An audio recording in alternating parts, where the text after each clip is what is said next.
Good morning, सुप्रभात, नमस्कार, आदाब दोस्तों। एक बार फिर से आपका अपना डॉक्टर आदि कश्यप मुंबईचा माणूस आपके लिए लेकर आया आपका मनपसंद प्रोग्राम पॉजिटिव कर्मा। एक बार फिर से डॉक्टर अनीता श्रीवास्तव की कुछ कविताएं आपके लिए प्रस्तुत करता हूं।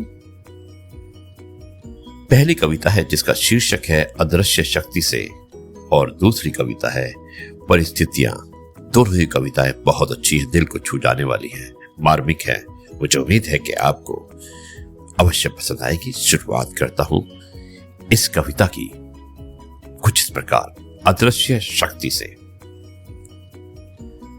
शक्तिहीन करके जिसने है शक्ति का उपदेश दिया, शक्तिहीन जिसने करके है शक्ति का उपदेश दिया, स्वयं शक्तिहीन होकर भी शक्ति का पाखंड किया।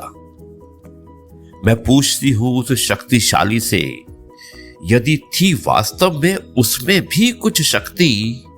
मैं पूछती हूं उस शक्तिशाली से, यदि थी वास्तव में उसमें भी कुछ शक्ति, तो फिर क्यों हुआ वो शक्तिहीन।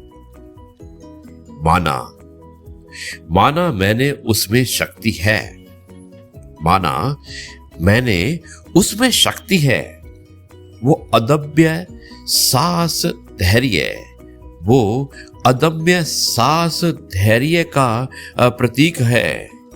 पर मैं तो सुखी इसी में हूं कि मैं शक्तिहीन ठहरी, पाषाण नहीं मोम ठहरी, मोम ठहरी, मोम ठहरी।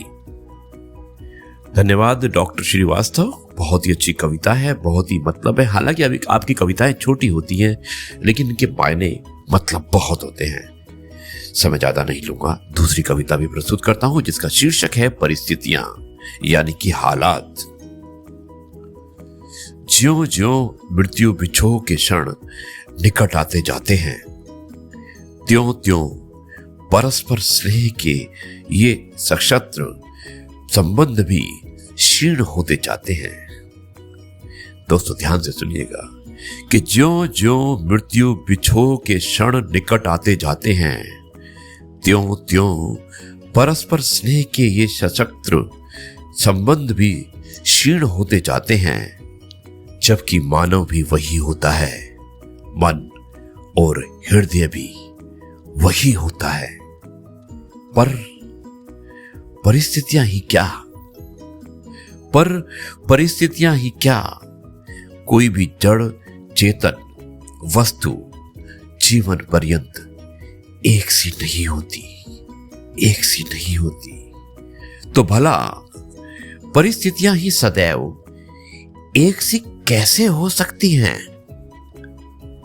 जीवन पथ पर कुछ मोड़ ऐसे भी आते हैं जब सशक्त से सशक्त संबंध भी टूटते चले जाते हैं, और सिवा एक खिंचाव घुटन तनाव के कुछ भी नहीं रह जाता, कुछ भी नहीं रह जाता।